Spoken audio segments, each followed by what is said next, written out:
Good morning, students. This is session 3 of 8th Standard Social Science, History, 5th Unit, Educational Development in India. So, children, listen carefully to this session. In case of any doubts, make a note of it. We shall be clarified on the day of reopening. So, now let's enter into today's session. Before seeing today's topic, in previous videos, we have seen that education is a continuous process of acquiring and sharing of knowledge, skills and values. So, education is a process of gaining knowledge, not only gaining but also sharing the knowledge. Education is recognized as the foundation of a progressive society. It plays a vital role in shaping responsible people. So, education is the foundation for a progressive or a upgraded society. And also, we have seen about the education in ancient India, that is Gurukula system, and also sources of learning and education in medieval India. So, medieval India is mostly Muslim education. And we have seen about the modern system of education which was spread by the Christian missionaries. In today's class, we are going to see about education in the British rule. So, how the education was developed during the British period. So, the education development during the British period can be divided into 4 periods or 4 stages. First one is from the early days of the British rule up to 1813. Second one is period from 1813 to 1853. Third one period from 1854 to 1920. And finally period from 1921 to 1947. So, the educational development during the British period can be divided into 4 stages or 4 periods. One is from the early days of the British rule up to 1813. Second one is period from 1813 to 1853. And third one period from 1854 to 1920. And finally period from 1921 to 1947. So now let's see the first period, that is from the early days of the British rule up to 1813. So what all the development took place in the educational field. During its early days, the East India Company followed a policy of indifference and non-interference towards education, as this sector did not form a part of its program. So during the early days, that is during the start of British rule, the British government, they didn't interfere into the Indian system of education. Later, the company's charters was renewed in 1813, which compelled the company to assume responsibilities for the education of Indians, though on a very limited scale. So, after 1813, they issued a charter. Charter means an agreement where the British government is responsible for developing the education among the Indians. And also several non-missionaries like Raja Ram Mohan Roy of Bengal, Pachepar of Madras and William Fraser of Delhi, they contributed to the cause of education. So, Raja Ram Mohan Roy of Bengal, Pachepar of Madras and William Fraser are the social reformers who contributed in the development of education during the early British rule. And in 1813, the East India Company was compelled to assert the responsibility for the education of Indians. So, in 1813, so according to the charter, so charter means an agreement, the East India Company, that is the British government, was in a situation where they have the whole responsible for educating the Indians on a limited scale. Then, according to the Charter of Act of 1813, made a provision for an annual grant of a sum of 1 lakh rupees for the promotion of education in India. So according to the Charter of 1813, the East India Company or the British government, they granted 1 lakh rupees for annual as the promotion or for the development of education in India. So now we are going to see the second period, that is the period from 1813 to 1853. So what all the updation made in the development of education. The second period was also marked by great educational controversies concerning the issues of educational policy, medium of instruction and method of spreading education. So, in the second period, that is period from 1813 to 1853, there were lot of changes in the development of education where there were controversies in the educational policy and medium of instructions. So, through what language the education must be spread and also how to spread the education. First, there were the Orientalists who supported the preservation of Oriental learning and the use of Sanskrit and Persian as the media of instruction. So, the Orientalists, they supported Oriental preservation. Oriental learning means they wanted the education must be spreaded in Sanskrit and Persian languages. And they were opposed by the Anglists who advocated dissemination of Western knowledge through English. A third section believed in the use of Indian languages as the media of instruction. So, the Oriental learning was opposed by the British where they wanted to spread the education through English language. So, because of these controversies, so controversies means because of the issues like Oriental language or Oriental language in the sense the Persian or Sanskrit language or English language.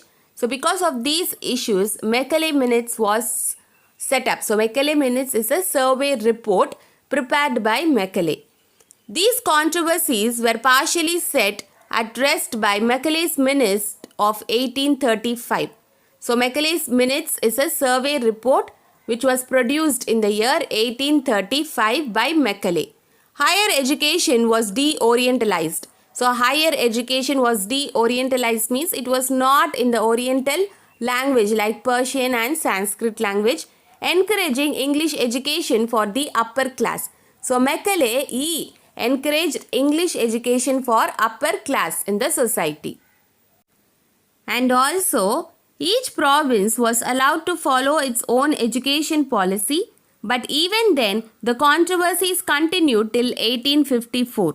So, even each province means each state or each region, they have the freedom to follow their own educational policy. So, even though they are given the freedom, there was controversies means there was issues prevailing in the society till 1854. And then, now we are going to see about the third period during the British rule. That is the period from 1854 to 1920. The third phase of British influence education may be called the period of an all India educational policy. So the third phase, that is the period from 1854 to 1920, is also called all India educational policy, which seen a lot of changes in the education. And it commenced with Sir Charles Wood's dispatch in 1854. So, during second period we have seen about Macaulay, and during the third period Charles Wood dispatch. So, the third period revision or the third period was renewed by Sir Charles Wood's dispatch in 1854. And then Hunter's Education Commission started in 1882 gave emphasis to primary education. So in 1882 Hunters, so Hunters is a person name, okay, he is a English general, British general. So Hunter's Education Commission started in 1882. It gave importance to primary education in India. According to Hood's Dispatch 1854 is called the Magna Carta of English education in India.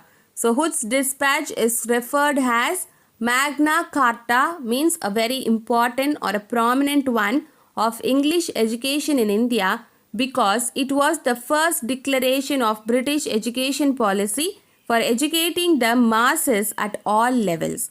So after 1854, education was provided to all the classes in the society. So before that only the English instruction was given to upper class people. So after 1854, the education was provided to all the people in all levels, means in all classes.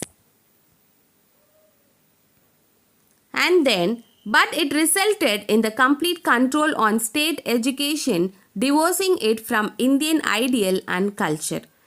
So this period gave importance to state level education and also to English medium of instruction.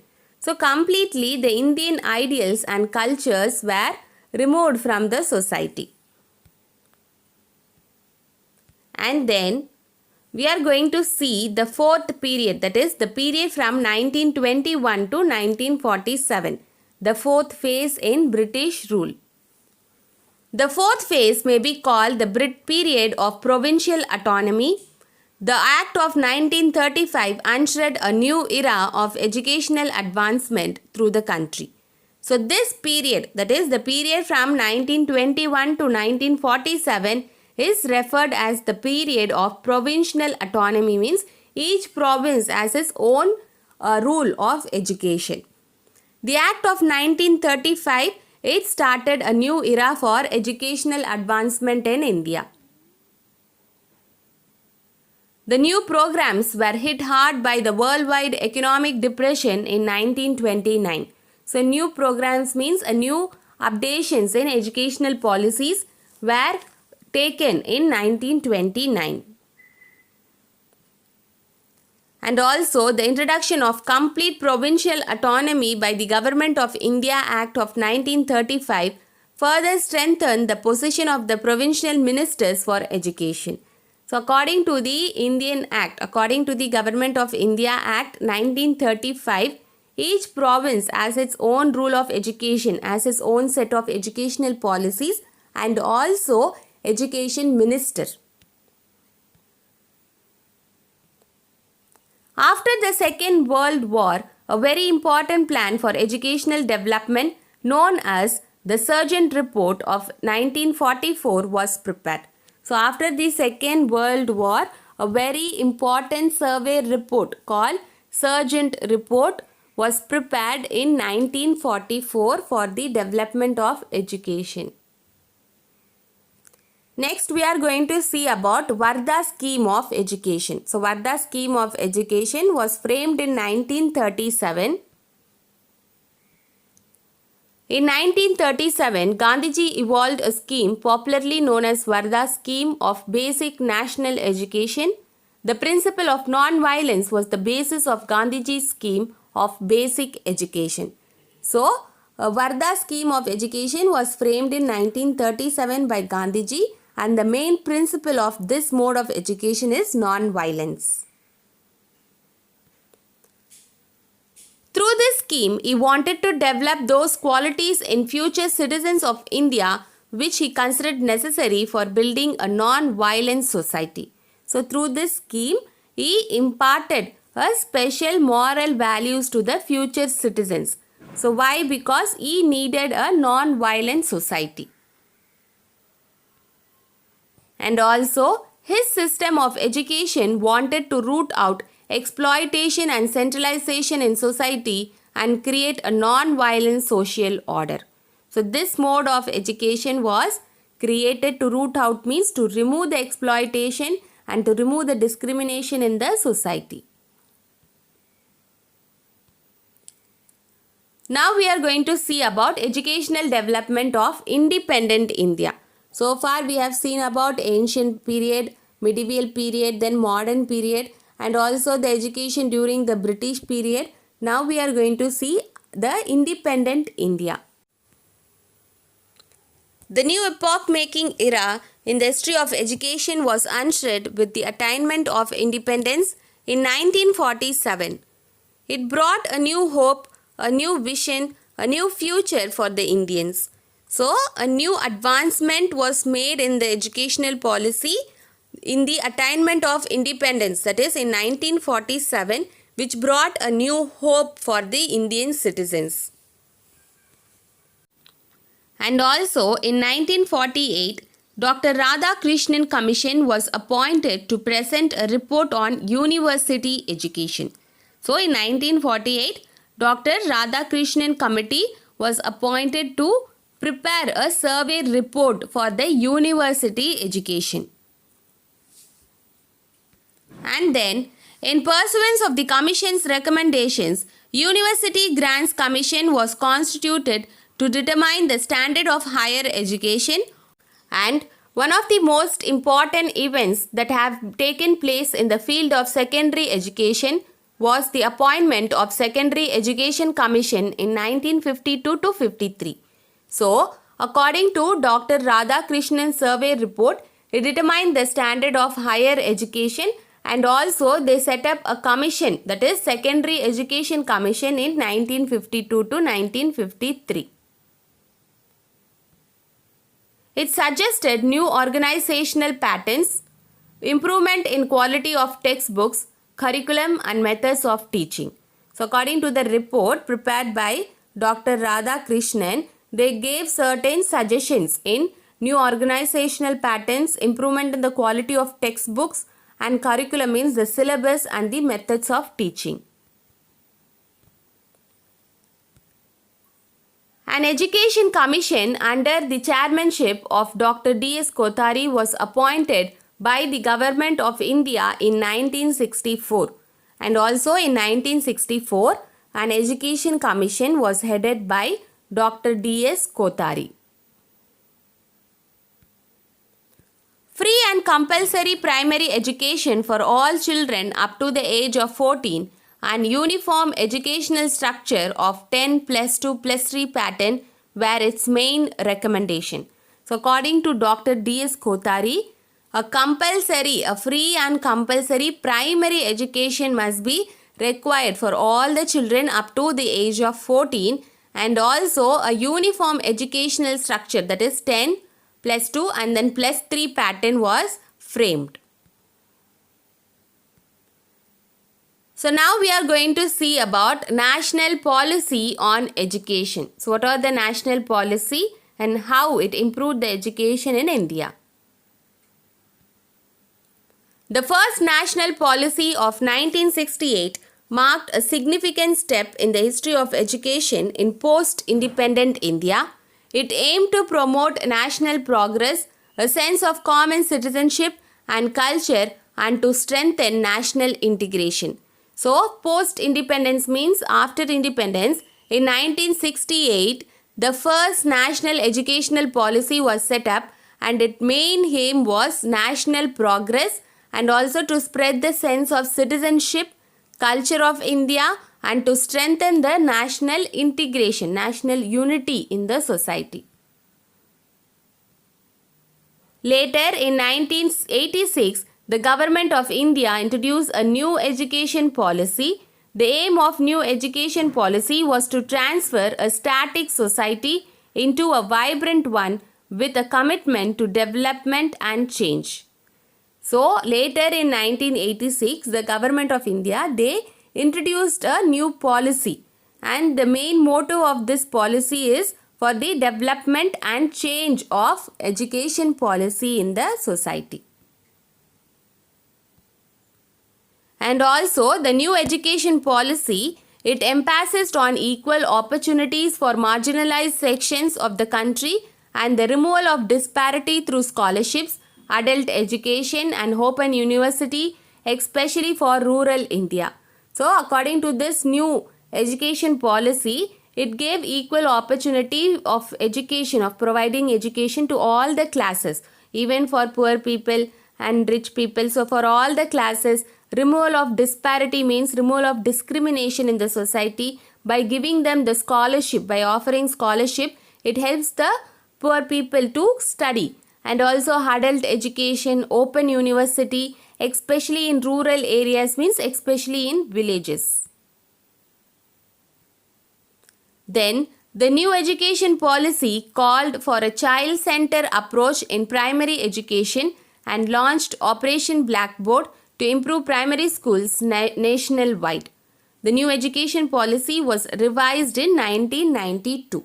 So after 1986, the policy was upgraded or updated in 1992, where it gave a child-centered approach, means it gave emphasis on the primary level education. And also, now we are going to see about Sarva Shiksha Abhiyan and Rashtriya Madhyamik Shiksha Abhiyan. Sarva Shiksha Abhiyan and Rashtriya Madhyamik Shiksha Abhiyan. That is SSA RMSA.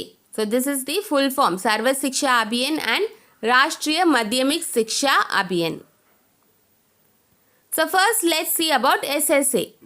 The Sarva Shiksha Abhiyan is the Government of India's flagship program that was launched in 2000 to 2001 to achieve universal elementary education.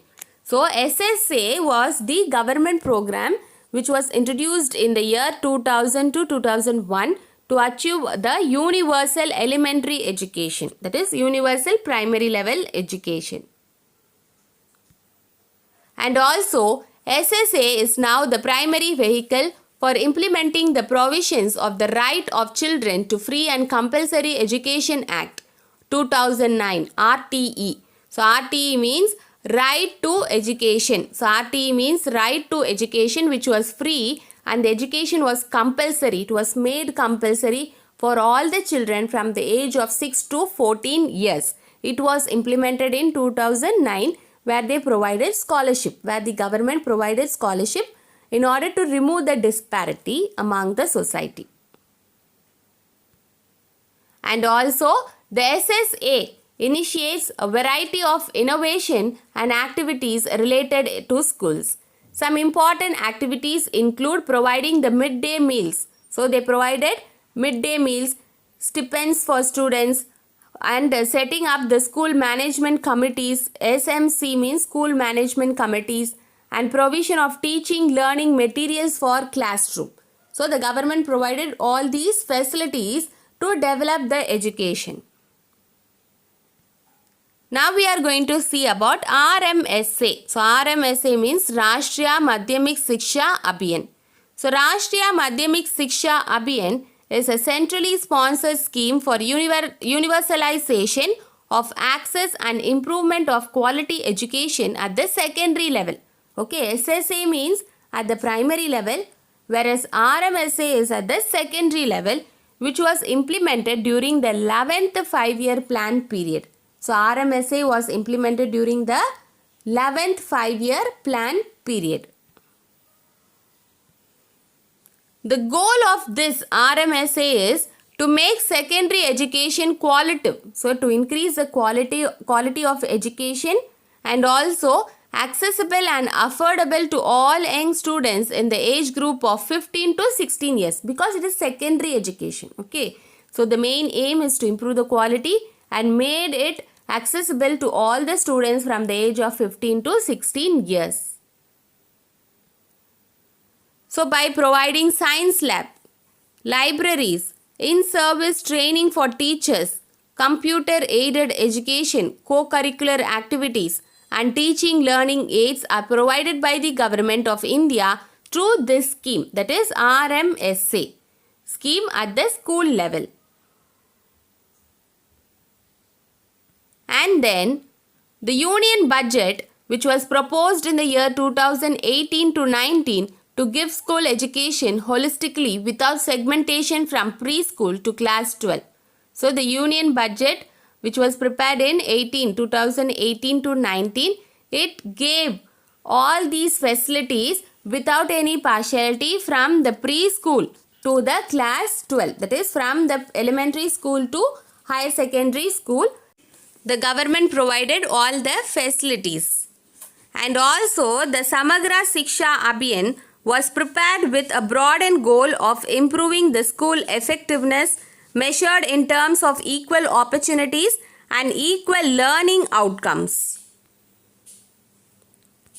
So now we are going to see about educational development in Tamil Nadu. So how the education was developed in Tamil Nadu.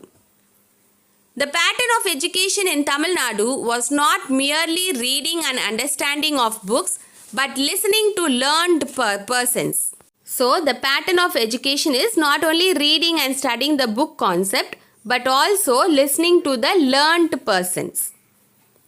And then the Tirukkural stresses the need for education and warns the danger of illiteracy. So the Tirukkural stresses why the education is very important and what all the risk if we face in the society if we are uneducated. And also in ancient times the school was called Palli and the teacher was called Kanakayar. So in ancient times the school was called Palli and the teacher was called Kanakayar. A significant development took place in the field of education during the Pallava period. So the education was developed during the Pallavas period. So Gatika was an educational institution. The Pallava kings supported those educational institutions through endowments, means they offered land or they offered money for educational development. And Gatika is one of the educational institution. And also the Yun Sang of China,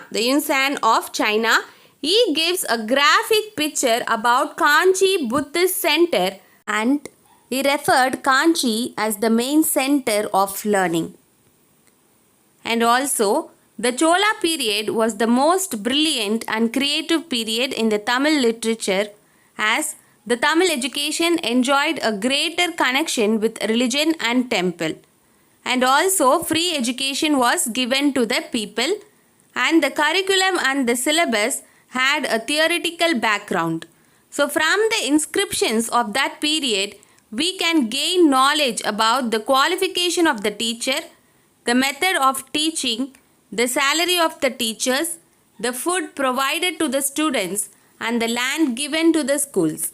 So from the inscriptions in the temples, we can get to know about the qualification of the teacher, the method of teaching, the salary of teachers, the food provided to the students, and the land given to the school in the early Chola days. And also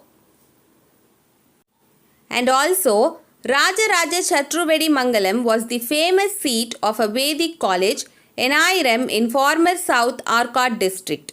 So Rajaraja Chatruvedi Mangalam is in the former South Arcot district, is an example of educational development during the Chola period. And also at Tirubhuvanai in Pondicherry, Vedic college flourished. So in Pondicherry at Tirubhuvanai, Vedic college was started during the Chola period.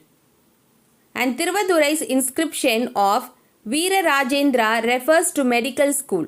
So the inscription of Veera Rajendra, it refers to the implementation of medical school during the early days.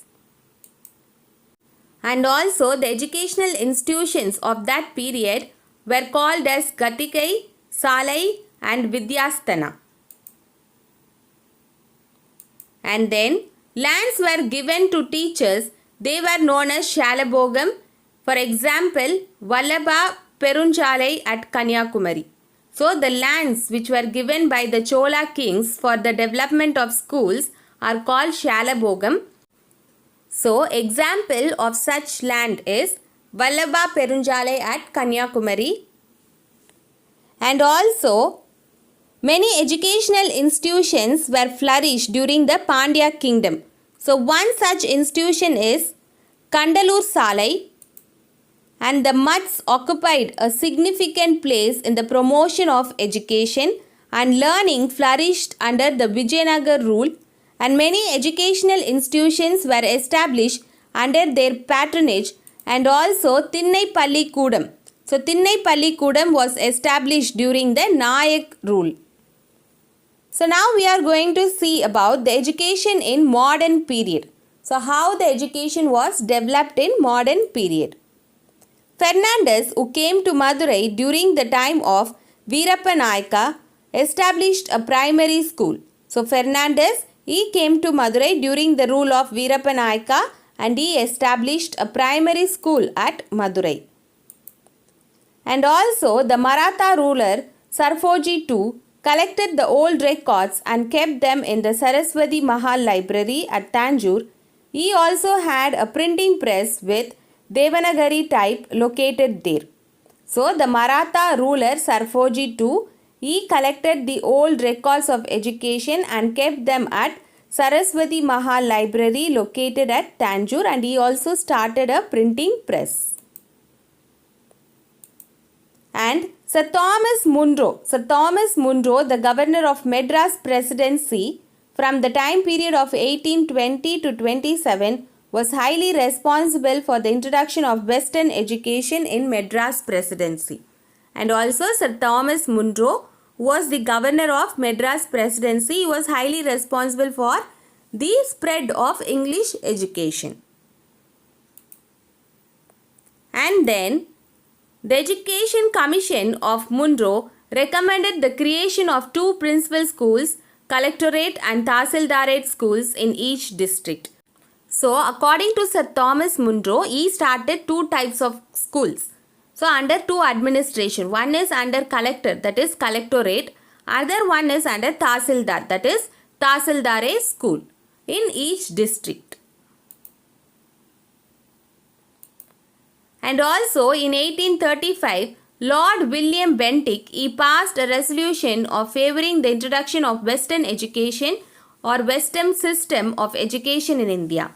So in 1835, Lord William Bentinck, he also introduced some new concept in the spread of education.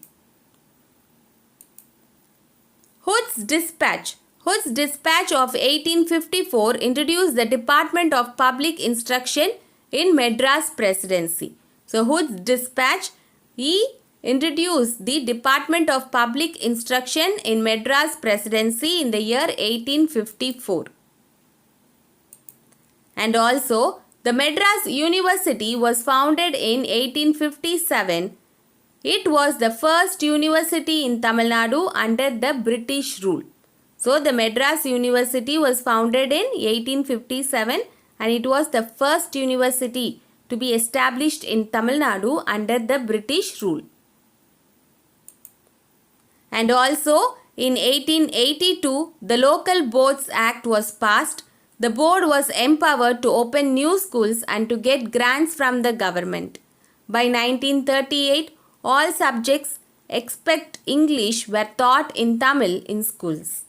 So according to the Local Board Act in 1882, new schools were opened. Many new schools were opened, and also in 1938, all the subjects were taught in Tamil except English. And then the Annamalai University was founded at Chidambaram in 1929. The Annamalai University was founded at Chidambaram in 1929. And this was the next step in the development of higher education. So now we are going to see education since independence. So how the education is developed after independence.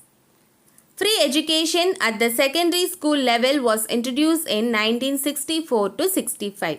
So free education at the secondary level was introduced in India in the year 1964 to 65.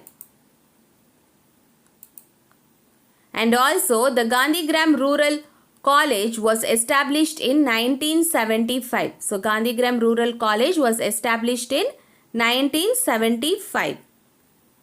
And since 1971, distance education has also been introduced in Tamil Nadu to educate those who could not go to college.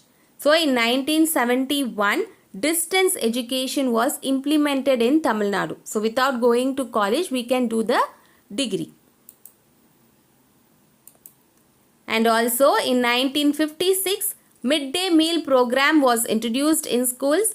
Later it was extended as nutrition meal scheme in 1982 to avoid dropouts in school. So in 1956, midday meal program was introduced in all schools, and in 1982 it was upgraded as nutrition meal scheme. Since 1986, several changes have been taken place to meet the changing dynamics of the society in keeping with the national policy of education. So children, we have come to an end of today's session. So today's session are covered in the textbook pages. So refer your textbook pages, page number 50 to 55. So from page number 50 to 55. So with this video, history, 5th unit, that is educational development in India, is completed. So now it's time for questions. So let's see some evaluation questions. In case of any doubts, you can go through the whole session video once again, or else you can refer your textbook.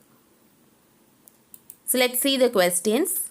First one, the new education policy was revised in which year? Which is the primary vehicle for implementing the provisions of the Right to Education Act 2009?